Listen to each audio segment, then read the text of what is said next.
ये गुरु जी की ही कृपा होती है। ये हमारे हाथ में कुछ भी नहीं है। जब वो चाहते हैं, जैसा चाहते हैं, हमसे करवाते हैं वो। तो सबसे पहले आप सबको महाशिवरात्रि की बहुत बहुत बधाई, बहुत बहुत शुभकामनाएं। गुरु जी की कृपा हम सब पे बनी रहे। हमारे महाशिव हैं गुरु जी। जब कभी भी हम ये सोचते हैं, आप सोचिए कि हमने भगवान को देखा, हमने भगवान को महसूस किया, हम उसके साथ बैठे, हर एक पल ने निहारा। कितने भाग्यशाली है। ना जाने कौन से हमारे पुण्य कर्म थे जो इस जन्म में सारी संगत जो गुरु जी से जुड़ी है, उन्हें ईश्वर के साक्षात दर्शन हुए।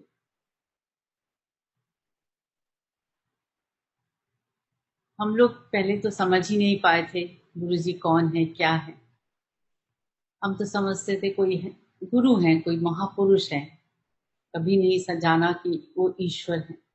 लेकिन धीरे धीरे जब उनके दरबार में जाने लगे और जो धीरे धीरे वहां महसूस किया और जो गुरु जी ने हमें दिखाया, जो चमत्कार देखे, वो सब देखने के बाद लगा नहीं, ये एक तो साक्षात ईश्वर है। उनकी हर लीला ऐसी है कि हमें मजबूर कर देती है, जो नहीं भी मानते उन्हें भी मजबूर कर देती है मानने के लिए। और सचमुच कितना शुक्राना करें गुरु जी का। हर सांस में, हर रोम रोम उनका शुक्राना करता है।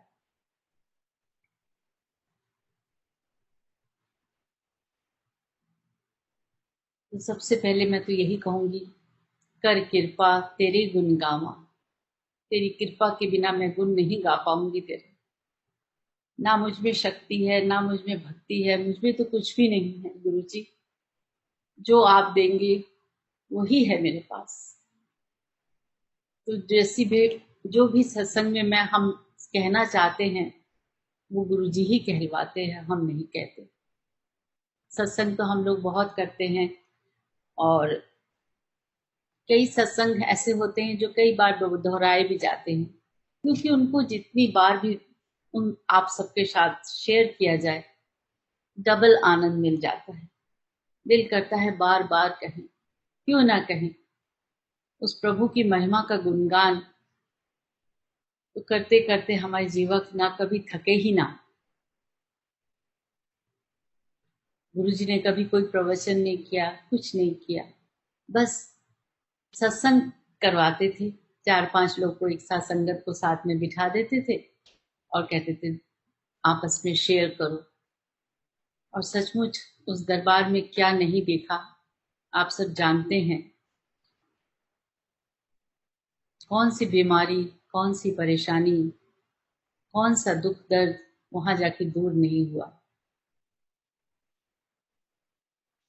गुरु जी तो हमेशा कहते थे मेरे से मिलने कोई कोई नहीं आता, सब फंसे फंसाए आते हैं। सचमुच हम सब अपने मतलब से ही जाते थे। किसी के बच्चे नहीं है, किसी की नौकरी नहीं है, किसी की कोई बीमारी है, तो वही गुरु जी को हमेशा ये दुख होता था कि मुझसे मिलने कोई नहीं आता। एक बार मुझसे मिलने तो आ जाओ, ऑटोमेटिक सब कुछ मिल जाएगा। लेकिन हम तो इंसान है ना, परेशानियों से घिरे रहते हैं, उस समय भगवान याद आ जाता है। सर तो हम दरबार में जाके झुका लेते हैं, लेकिन जब तक मन नहीं झुकेगा हमें कुछ मिल नहीं पाएगा। आज शिवरात्रि है तो मुझे एक सत्संग याद आ रहा है। मैं रात को सोई, सोने में जब सोई तो गुरु जी ने दर्शन दिए। और संगत जी आप सबको पता है, जब गुरु जी चाहते हैं तभी उनके दर्शन होते हैं, वरना हम उन्हें देख नहीं पाते हैं। उनकी कृपा से ही दर्शन होते हैं, उन्हें हम देखते हैं। तो उस दिन मैंने रात को देखा कि मैं एम्पायर स्टेट में बैठी हूँ और गुरु जी अपनी गद्दी पे बैठे। उन्होंने मुझे बुलाया और मैं उठ के गुरु जी के पास गई। तो गुरु जी ने कहा जा बाल्टी से पानी लेके आ, भर के पानी लेके आ। तो संगत जी आप सब बैठे हुए हैं, गुरु जी गद्दी पे बैठे हुए हैं और मैं एक बड़ी स्टील की बाल्टी उसमें पानी लेके आती हूँ। तो गुरु जी कहते हैं चल मैनू नला दे। मैं एकदम से सोचने लगी कि गुरु जी को यहाँ कैसे नहलाऊं, चल जल चढ़ा दे। मैंने ना मग भर के गुरु जी के मस्तक पे डालना शुरू किया। मैं बाल्टी में से डालती रही। गुरु जी चुपचाप से आंखें बंद करके बैठे रहे। सारी संगत भी बैठी हुई है। वो पानी कहाँ जा रहा है मुझे कुछ पता नहीं चल रहा। बस मैं पूरी बाल्टी जब खाली हो गई और मैं वापस बाल्टी को रखने चली गई। इतना ही दर्शन दिया गुरु जी ने। तो सब उस दिन मुझे नेक्स्ट डे मैंने कहा अरे कि तो गुरु जी ने ये दर्शन दिए हैं, इसका मतलब आज तो महाशिवरात्रि है और महाशिवरात्रि पे शिव जी को जल चढ़ाने जाते हैं हम लोग सब। शिव जी की कुछ जो चीजें उनको बहुत प्रिय हैं जैसे बेलपत्ता, धतूरा, आक का फूल, दूध, चंदन, भभूति, ये सब गुरु जी को बहुत, गुरु जी महाशिव ही हैं, उन्हें बहुत पसंद है।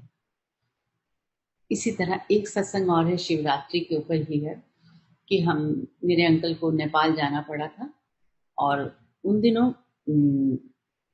मंडे पड़ा।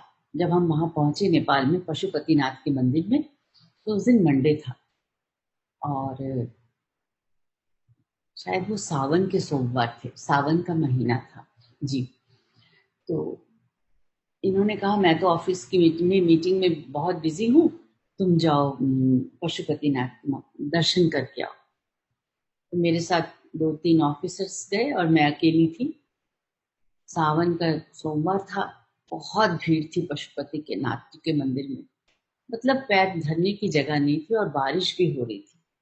मैं भीग भी गई थी।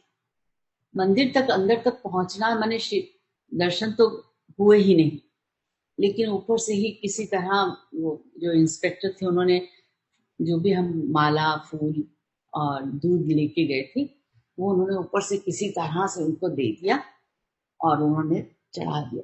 इतनी धक्का मुक्की हो रही थी कि वहां खड़े होना बड़ा मुश्किल था। बस इस किसी तरह ऐसे ही बाहर से ही हाथ जोड़ के प्रणाम करके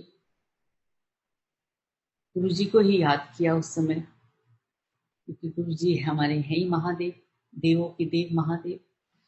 और जैसे सीढ़ी में संगमरमर की सीढ़ियां थी, मैं जैसे सीढ़ी उतर रही थी तो सारी सीढ़ियां उतर गई, तो मैंने कहा कि माथा तो टेक नहीं पाई मंदिर में, चलो इन सीढ़ियों पे ही माथा टेक लेती हूँ। बारिश हुई थी, लोगों के पैरों की कीचड़ पूरे सीढ़ी पे ना बिल्कुल कीचड़ कीचड़, बहुत मिट्टी भरी हुई थी। और मैंने ध्यान से देखा, वहां सिवाय मिट्टी के कीचड़ के कुछ भी नहीं था सीढ़ियों पे। मैंने कहा मैं यहीं से माथा टेक लूं। मैंने अपना माथा संगत जी सीढ़ी पे टेक दिया। माथा जैसे टेका तो मुझे ना यहाँ पे कुछ गीला गीला लगा, तो मैंने सोचा ये कीचड़ जो है वही लग गया है। मैंने ऐसे किया तो मैंने फील किया अरे ये तो बेल का पत्ता चिपका हुआ है मेरे माथे पे, और मैंने उसे उतारा नहीं, वो वैसे ही कीचड़ और वो बेल का पत्ता चिपका रहा। मैं बहुत खुश हो गई कि ईश्वर का आशीर्वाद मिल गया, गुरु जी ने अपनी उपस्थिति महसूस करा दी।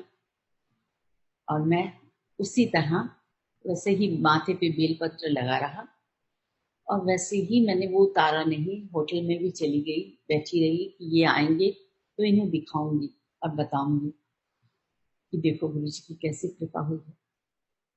जब ये शाम को लौटे तो बोले अरे ये क्या लगाया हुआ माथे पे। तो फिर मैंने अपना सारा बात बताई कि कैसे ये बेलपत्र मुझे मिला, कैसे उनका आशीर्वाद मुझे मिला। और दूसरी बात, कुछ 1 साल के बाद हम लोग गए रामेश्वरम। वहां पे भी मंदिर में जब मैं गई, दर्शन किए अंदर, वहां तो इतनी भीड़ नहीं थी। अंदर शिवलिंग पे जब प्रसाद वगैरह सब चढ़ा दिया पंडित जी ने, तो इतना ऊंचा काला पत्थर था, ऐसा पत्थर, उसके बाद वो शिवलिंग था। तो अंदर तो जाने नहीं देते थे। मैंने कहा कि मैं इसी पत्थर पे अपना माथा टेक के प्रणाम करती हूँ। संगत जी आप विश्वास करिए, मैंने जैसे ही माथा टेका, तब भी मैंने देखा पत्थर पे कुछ भी नहीं था, काले रंग का पत्थर था। और जैसे ही मैंने माथा टेक के ऊपर किया, तो ये कहते अरे हमारे माथे पे तो बेल का पत्ता लगा हुआ है। मैंने कहा बेल का पत्ता, यहाँ तो कुछ भी नहीं था।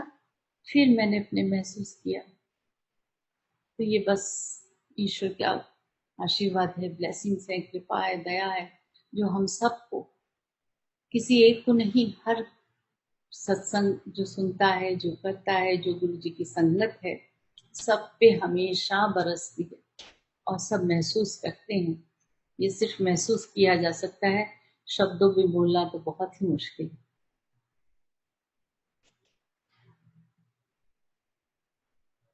इस समय ये दो लाइनें मुझे याद आ रही हैं।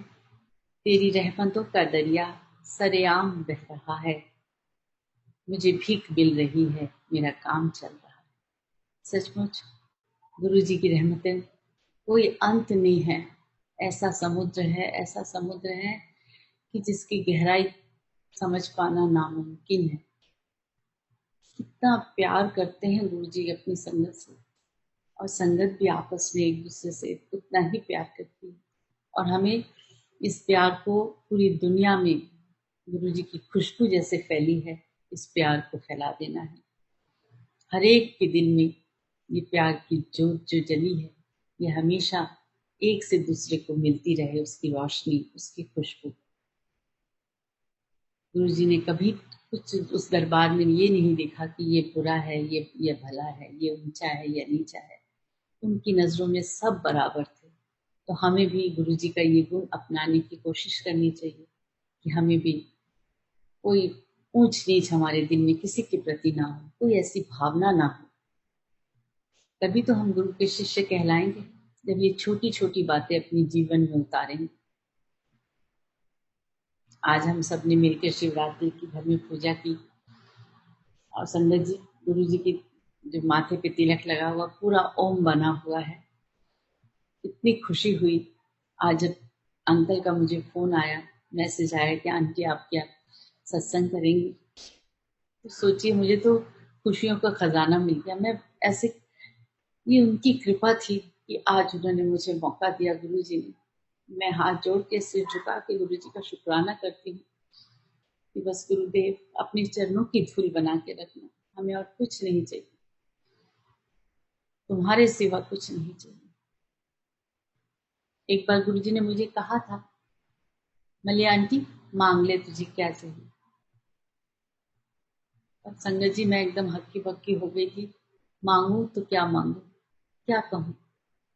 मैंने कहा गुरु जी मुझे आप मिल गए हैं, मुझे कुछ नहीं चाहिए। तो कहते हैं मंगला मंगला। फिर भी मैंने यही जवाब दिया, गुरु जी आपसे बढ़कर है क्या, किसे मांगू, कैसे मांगू।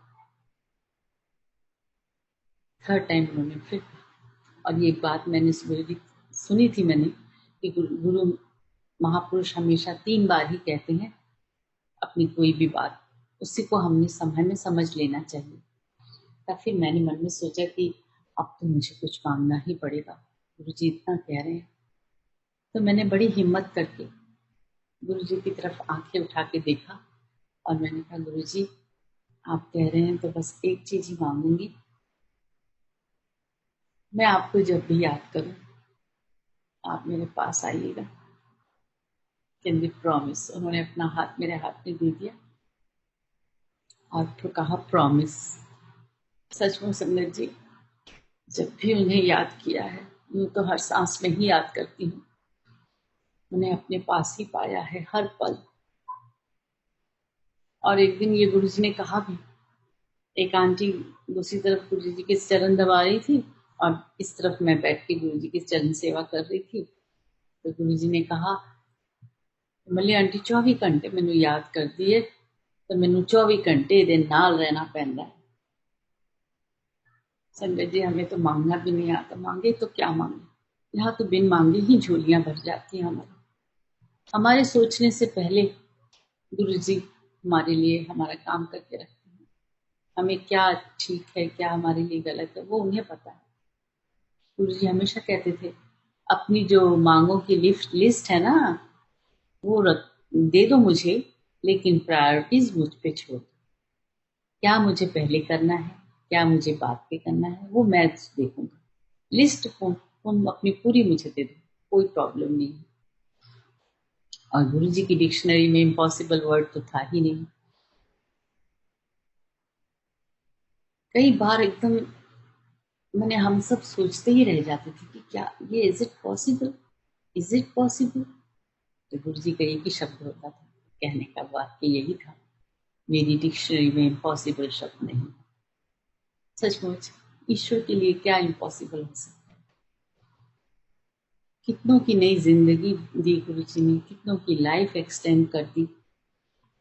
क्या नहीं देखा हमने उस दरबार में। सच कहती हूँ संगत जी, हम तड़पते थे वहां जाने के लिए। मन ऐसे करता था कि बस वहां से कभी जाए ना, कहीं जाए और नहीं जाए। और मैं तो सबको एक एक दिन गुरुजी ने फिक्स किया हुआ था। मेरे लिए थर्सडे का मैंने अपने लिए थर्सडे सोचा था, तो मैं हर थर्सडे को ही जाती थी गुरुजी के पास। और आप सबको पता है, गुरुजी भी हमेशा कहते थे कि बहुत माड़ा बेला आने वाला है, बहुत माड़ा बेला आने वाला है। तो आज देखिए हम लोग किस तरह एक साल से कोविड के कारण सब अपने अपने घरों में हैं, लेकिन गुरु जी की संगत कैसे जुड़ गई एक साथ। यूट्यूब में, फेसबुक में, जहां मर्जी देख लीजिए आप, गुरु जी के सत्संग में सुनने को मिल रहे हैं। गुरु जी की जिन जिन सत्संगों को हमने कभी सुना भी नहीं और ना कभी पता नहीं कब मिलते, किसी इतनी ऐसे कभी होता ही नहीं कि हम बैठ के सत्संग, पूरी दुनिया के सत्संग सुन सकते। ये है गुरु जी की कृपा कि उन्होंने हमें इस तरह जोड़ दिया, एक इतनी सुंदर माला बना दी। एक एक संगत मोती है, ऐसा मोती जो अनमोल है।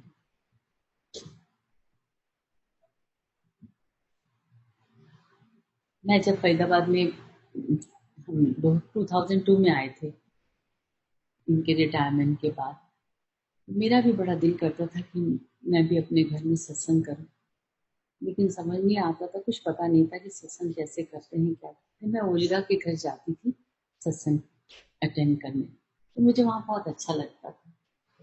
तो एक दिन मैंने उल्गा को कहा, मैंने कहा उल्गा मेरा भी बड़ा दिल करता है कि मैं सत्संग करूं। तो कहती है आंटी करो ना। तो मैंने कहा लेकिन वो कैसे करते हैं, मेरे पास तो गुरु जी का एक स्वरूप भी नहीं है, कुछ नहीं है मेरे पास। कहती है, आंटी स्वरूप की आप चिंता नहीं करो, मैं देती हूँ आपको। मैंने कहा क्या करना होगा। कुछ नहीं आंटी, थोड़ा सा प्रसाद बनाइए, थोड़ा लंगर बनाइए, जिसको चाहे आप बुला लीजिए और सब बैठ के गुरु जी के शब्द चलाइए और सुनिए। मैं भी आऊंगी आंटी, संगत लेके दिल्ली से आऊंगी मैं आप। मैंने कहा ठीक। मुझे कुछ ज़्यादा तो सामान भी मेरे पास था नहीं। इसी तरह का एक सुंदर सी चुन्नी ली, मैंने सोफे पे लगाई, गुरु जी का स्वरूप उसने जो दिया था उसको मैंने फ्रेम करवा लिया, फ्रेम करवा के उसको रख दिया, और जैसा भी बन पड़ा फूलों से, माला से उस दरबार को सजाया। ऐसे कोई नियम कानून नहीं थे उस समय, मैंने कि ऐसा करना है, ऐसा करना है, ये नहीं करना, वो नहीं करना। और गुरु जी ने भी हमें किसी भी बंधनों में नहीं बांधा। हमेशा जो करना है करो, चल दे, फिर दे, उठ दे, बैठ दे, सौन दे, जाग दे, मेरा नाम जप, और कुछ नहीं करना। पंडितों से तो गुरु जी हमेशा बहुत दूर रहने के लिए कहते थे। इन्होंने, पंडितों ने ही हमें उलझनों में डाला हुआ, ये नहीं करोगे तो ये हो जाएगा, वो नहीं करोगे। गुरु जी कहते जो मर्जी करो, मेरा ना लेके करो, देखो कुछ नहीं होगा। बस संगत जी जब से गुरु जी मिले हैं, कुछ है, कोई ऐसा कोई पूजा पाठ नहीं, कुछ नहीं, फिर जिसकी जैसी भावना है वो करे। लेकिन गुरु जी ने हमें कुछ कहा ही नहीं, ऐसा कोई नियमों में बांधा ही नहीं। तो बस हम तो गुरु जी के ही पास, उनके चरणों में इतना आनंद, इतनी मस्ती है कि और कुछ सोचता ही नहीं।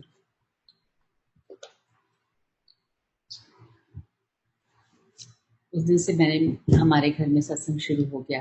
पहले तो 10-15 लोग ही थे, ज़्यादा संगत थी नहीं और मैं ज़्यादा लोगों को जानती भी नहीं थी। फरीदाबाद से खाली मैं, डॉक्टर बजाज अंकल और जयरथ अंकल, हम 3 संगत थे जो गुरुजी के पास जाते थे, और तो कोई नहीं था। लेकिन धीरे धीरे मैंने देखा हर घर से गुरुजी की संगत मिलने लगी और हमने सत्संग करना शुरू किया। गुरुजी हमेशा मुझे कहते थे कि मैं तेरे घर आऊंगा, मल्ली आंटी मैं तेरे घर आऊंगा। लेकिन मैं हमेशा सोचती थी कि जब गुरुजी कब आएंगे कब आएंगे, जब गुरुजी आएंगे तो मैं ये करूंगी, फूलों पूरा गुलाब से अपने उस रास्ते को सजा दूंगी, रंगोली बनाऊंगी, ये सब करूंगी। लेकिन गुरुजी ने चोला बदल लिया। तो फिर मेरे मन में ये था कि अब कैसे आएंगे गुरुजी, गुरुजी तो नहीं है, चले गए, गुरुजी ने शरीर छोड़ दिया, गुरुजी ने समाधि ले ली। लेकिन फिर जब सत्संग शुरू हुआ, गुरुजी हमेशा कहते थे संगत ही मेरी छाया है, हर संगत में मैं हूँ। तो जब सत्संग शुरू हो गया तो गुरुजी खुद ब खुद आ गए घर में। पहले 10-15 लोग सत्संग आते थे, फिर 10-20-25 सत्संग संगत हुई। लास्ट में तो संगत जी 200-250 संगत घर पे आती थी। भले घर में जगह, घर छोटा पड़ जाए, लेकिन दिल बहुत बड़ा था। खुशी इतनी होती थी कि क्या करें क्या ना करें, और खुद करने वाले तो गुरुजी हैं, खुद ब खुद सब कुछ करवा लेते थे। फिर मेरी तबीयत ठीक नहीं रहने लगी, स्पाइन में बहुत प्रॉब्लम हो गया, तो इसलिए सत्संग मैंने फिर बंद कर दिया।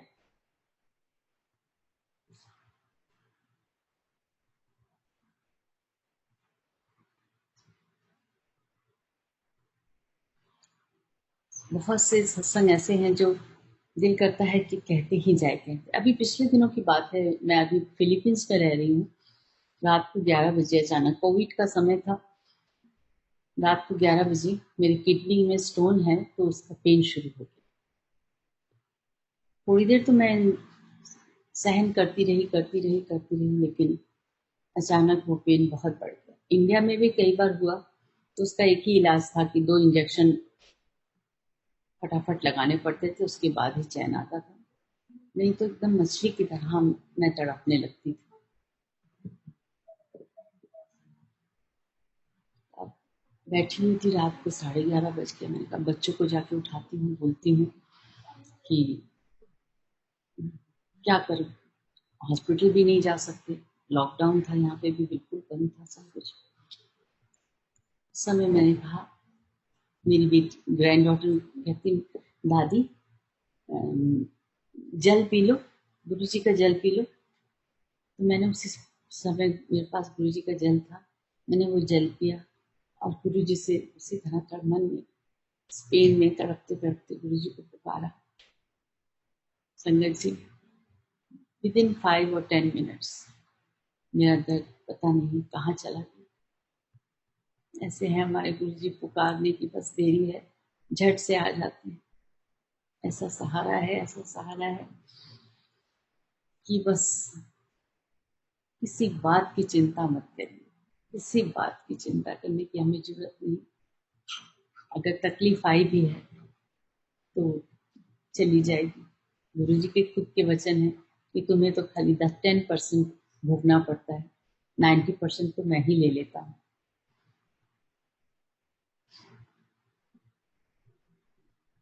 एक बार मैं बड़े मंदिर गई थी, तो उस दिन पता नहीं कैसे मुझे आज्ञा हुई कि आंटी आप खड़े होकर सत्संग करिए। तो उस दिन बड़े मंदिर में खड़े होकर फर्स्ट टाइम मैंने सत्संग किया।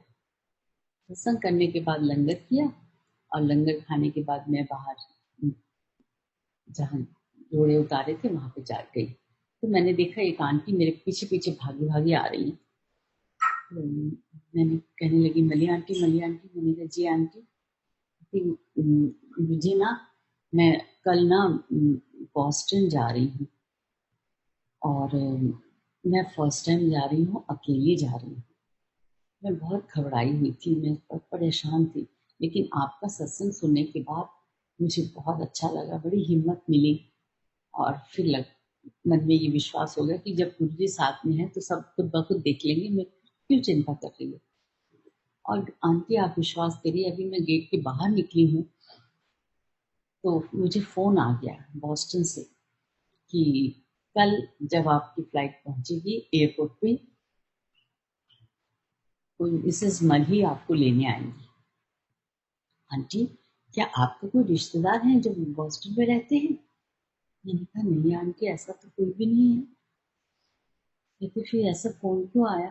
मैंने कहा देखिए, गुरुजी ने आपको इशारा दे दिया कि तुम चिंता नहीं करो, वहां सब कुछ इंतजाम हुआ हुआ है। Thank you aunty. मैंने कहा थैंक यू मेरा नहीं, गुरुजी का करो।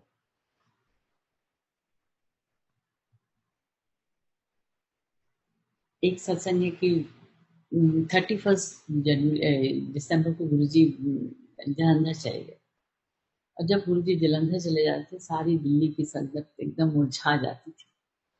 सचमुच हमें इतना, हम इतने उदास से हो जाते थे, तड़पने लगते कि गुरुजी अब सत्संग जलंधर चलेंगे, अब कब लौटेंगे कब लौटेंगे।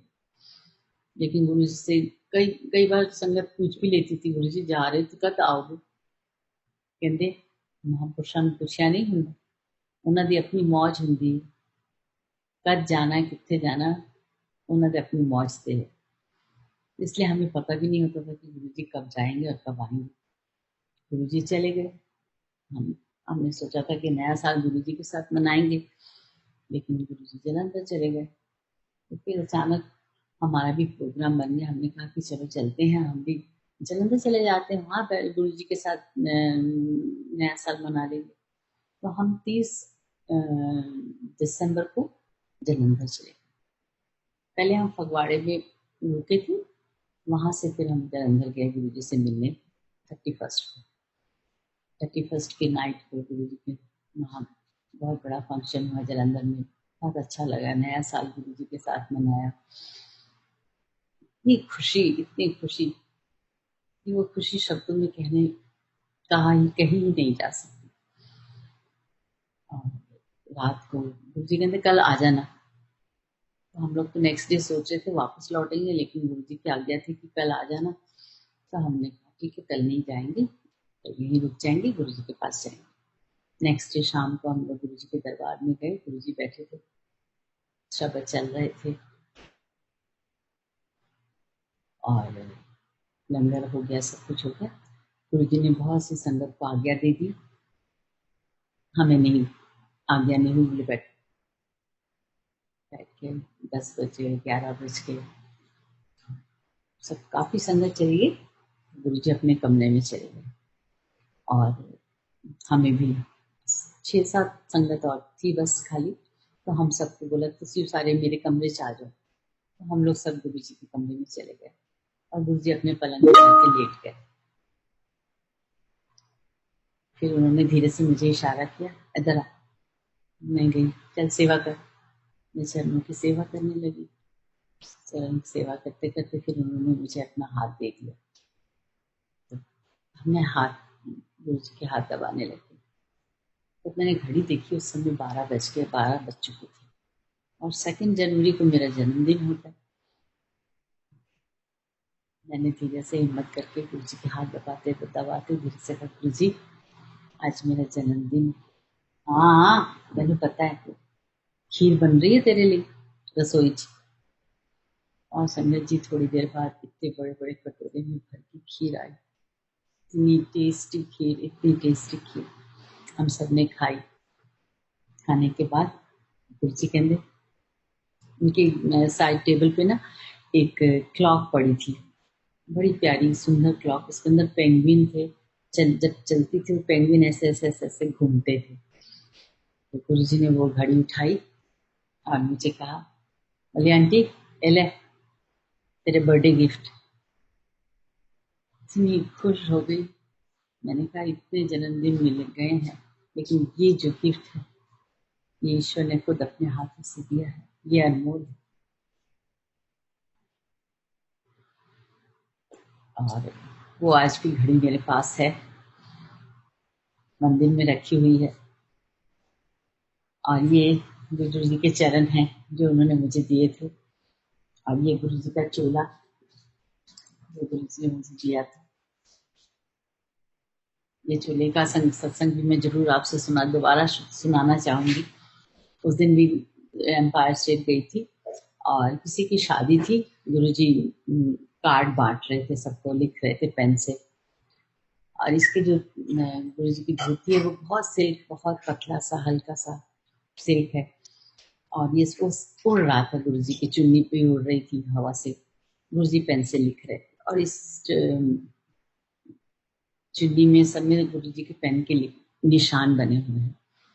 तो जब लंगर खा के मैं जाने लगी तो गुरुजी कहते हैं, मली आंटी आज ना मैं अपना चोला तेन भेजांगा, विप्पी लैके आएगा, तू जागदी रही, चोला ले ली, मैं तेन भेजा। मैं एकदम हैरान, मैंने कहा गुरुजी अपना चोला मुझे भेजेंगे? जी गुरुजी। घर चली गई, 11 साढ़े 11 बजे पहुंची। मैंने अपने अंकल से कहा कि अपने गुरुजी ना मुझे अपना चोला भेजेंगे, तो मैं गेस्ट रूम में सो रही हूँ, क्योंकि रात को अगर घंटी बजेगी तो पता नहीं चलेगा। तो ठीक है। 1 बज गया, 2 बज गए, 3 बज गए, 4 बज गए। मैं जागती रही, इंतजार करती रही कि शायद घंटी बज जाए, शायद घंटी बज जाए। लेकिन फिर मैं 5 बज गए तो उठने का टाइम था। हम लोग उठ के अपना काम करने लग गए, जो भी डेली रूटीन। मैं अपने मन में सोच रही थी कि शायद गुरुजी भूल गए। तो हमारे गुरुजी कैसे भूल सकते हैं? ये हमारी सोच थी, कभी हम में थी। सारा दिन भी बीत गया। शाम को 4 बजे विप्पी अंकल आए, घंटी बजी। मैंने कहा विप्पी अंकल आप? तो कहते जी आंटी। मैंने कहा मैं तो सारा रात नहीं सोई, आपका इंतजार कर रही थी। कहते नहीं, सुबह 4 बजे तो गुरुजी से आज्ञा मिली, तब मैं घर गया। उसके बाद सुबह मैं ऑफिस चला गया। ऑफिस से के बाद मैं अब आया हूँ और आपके लिए ये चोला लेके आया। तो संगत जी, ये गुरुजी का चोला है और ये गुरुजी के चरण है। जब मैं शुरू में एकदम जब नई गई थी, तभी गुरुजी ने ये अपने चरण, मैं ऐसे प्रणाम करने लगी जाने लंगर खाने के बाद, तो गुरुजी ने अपने ये चरण उठाए और मुझे कहा ए ले ए फड़। मुझे समझ नहीं आ रहा था कि इनको क्या करना है। फिर भी मैंने ले लिए। फिर धीरे से एक आंटी ने कहा ये तो आपको गुरुजी ने ब्लेसिंग्स दी हैं, यू आर लकी कि आपको ये गुरुजी ने अपने चरण दिए। आज 20 साल हो गए हैं, देख लीजिए, कोई ये चरण वैसे ही हैं, वैसे ही महक रहे हैं।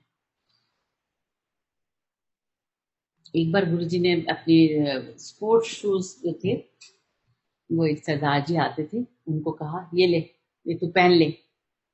तो बेचारा टीनेजर था, उसको पता नहीं था। कहते गुरुजी मेरे साइज दे नहीं है, छोटे है। गुरुजी कहते छोटे है? अच्छा ले आ फड़ा। और गुरुजी ने वो जूते पकड़े और उनको ना ऐसे ऐसे ऐसे ऐसे 2-3 बार मोड़ा और फिर उसको कहा कि ये ले पहन के दिखा, ठीक है कि नहीं, पहन के चेक कर ले। तो उसने वो उसी समय गुरुजी के सामने बैठ के पहने और एकदम फिट आ गए। प्यारे प्यारे छोटी छोटी सी बातें हैं। और दिवाली में तो मैं जा नहीं पाती थी गुरुजी के पास। बहुत संगत जाती थी एम्पायर स्टेट गुरुजी से, दिवाली गुरुजी के साथ ही मनाते थे। तो घर में पूजा होती थी, इसलिए जाना मुमकिन नहीं था। नेक्स्ट डे, जब दिवाली के नेक्स्ट डे घंटी बजी, तो मैंने देखा डॉक्टर बजाज आए हैं। मैंने कहा आइए डॉक्टर साहब। कहते मैं मलिया आंटी, मैं कल रात को तो गुरुजी के पास ही था, दिवाली मैंने गुरुजी के साथ ही मनाई थी, तो ये गुरुजी ने आपके लिए ना चांदी का सिक्का भेजा है। मैंने कहा डॉक्टर साहब मेरे लिए? कहते हाँ, ये आपके लिए। उन्होंने कहा मलिया आंटी ने दे दी। मैंने कहा देखिए हम कितना प्यार करते हैं गुरुजी, उन्होंने याद करा, मुझे ये चांदी का सिक्का भेजा। उस सिक्के को मैंने आज भी बहुत संभाल के रखा हुआ है, वो अनमोल है।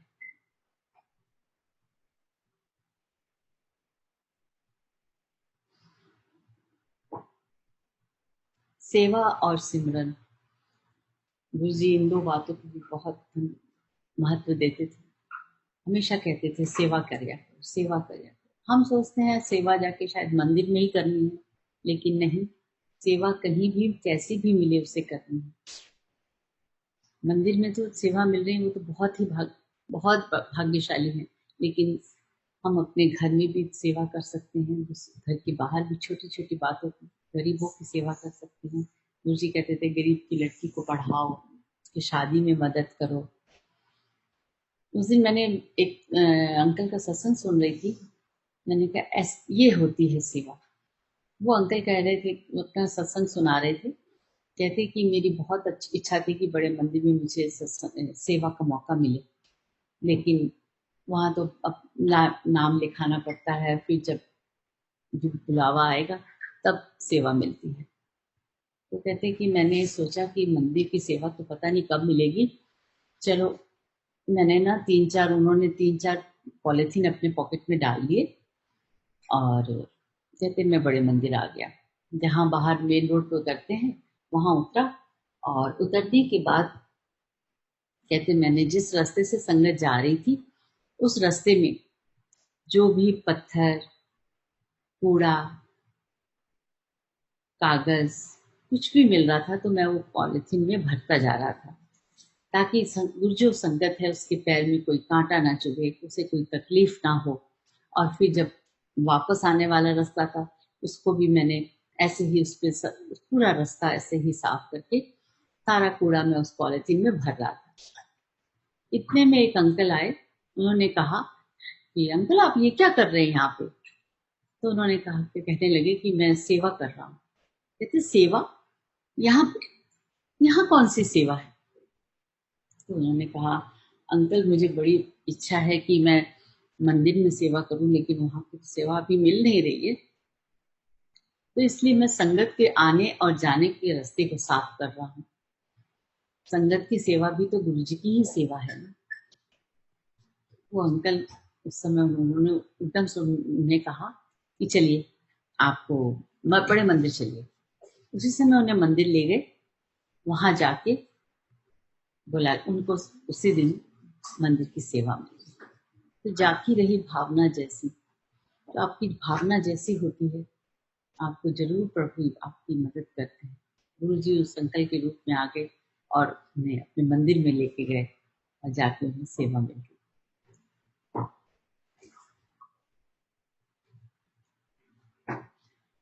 हम जाके मंदिर में गुरु जी के दरबार में सर तो झुकाते हैं, लेकिन जब तक ये मन नहीं झुके, इस मन को हमें झुकाना है। इसमें बहुत हौमे हैं। गुरु जी भी हमेशा हौमे के लिए कहते थे कि अपने मन से ये जो अहम है हौमे निकालो, पांडे नु साफ करो।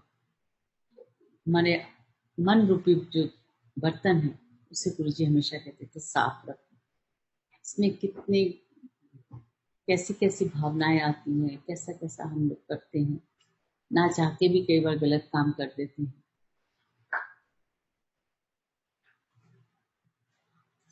इसलिए अगर हमें गुरु जी की कृपा चाहिए, ब्लेसिंग्स चाहिए, तो हमें पहले अपने अपने आप को सुधारना है, अपने आप को संवारना है, अपने मन को साफ करना है।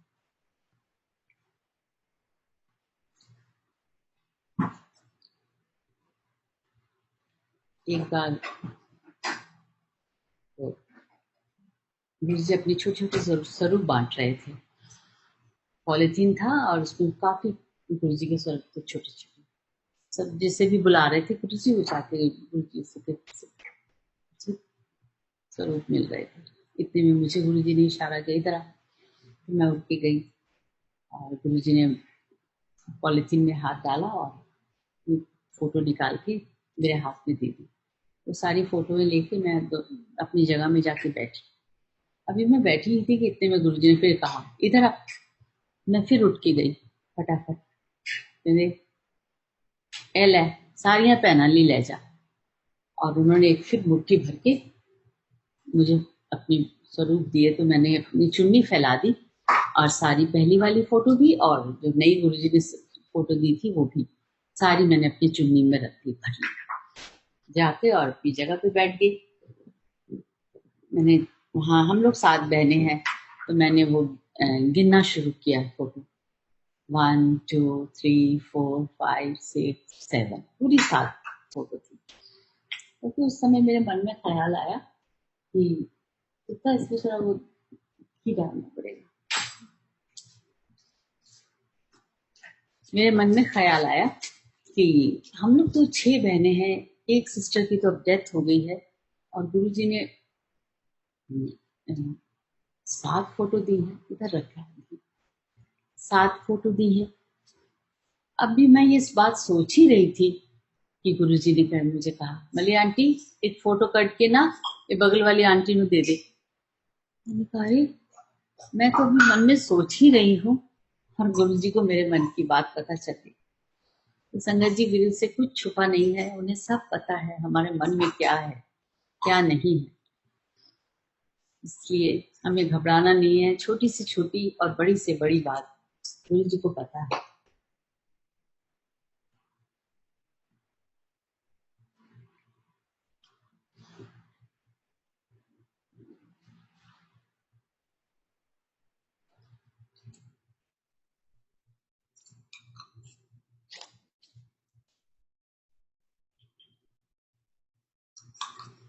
आज सच कहती हूँ, जब से पता चला था कि मुझे सत्संग करना है, मैं इतनी खुश थी कि गुरु जी की कृपा मिली और कुछ नहीं।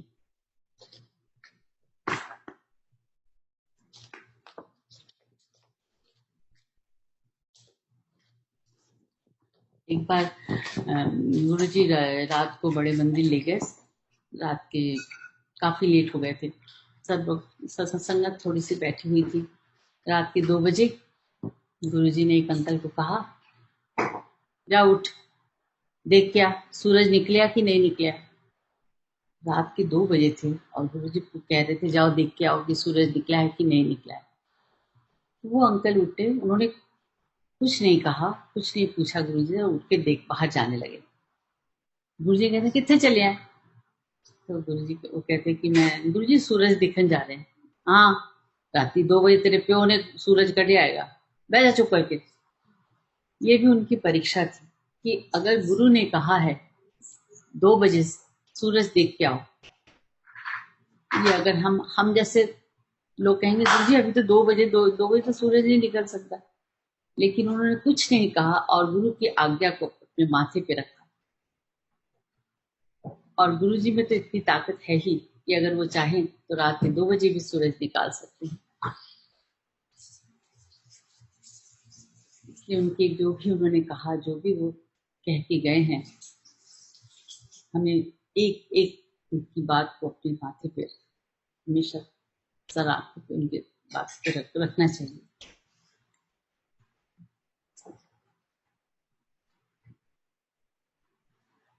शायद गुरु जी की आज्ञा है कि मैं यही अपने सत्संग को समाप्त करूं। आप सबसे आज्ञा चाहती हूँ और जब कभी कोई भी मौका मिलेगा गुरु जी के सत्संग करने का तो जरूर करूंगी। इससे पहले कि सत्संग खत्म करूं, ये 4 लाइनें लिखी थी। तेरी इनायतों को समझूं, तेरी रहमतों की कदर करूं, बस इतनी सी इल्तिजा है मेरी तुझसे मेरे दाता, जिस हाल में रहूं जिक्र तेरा और शुक्र तेरा करूं। जय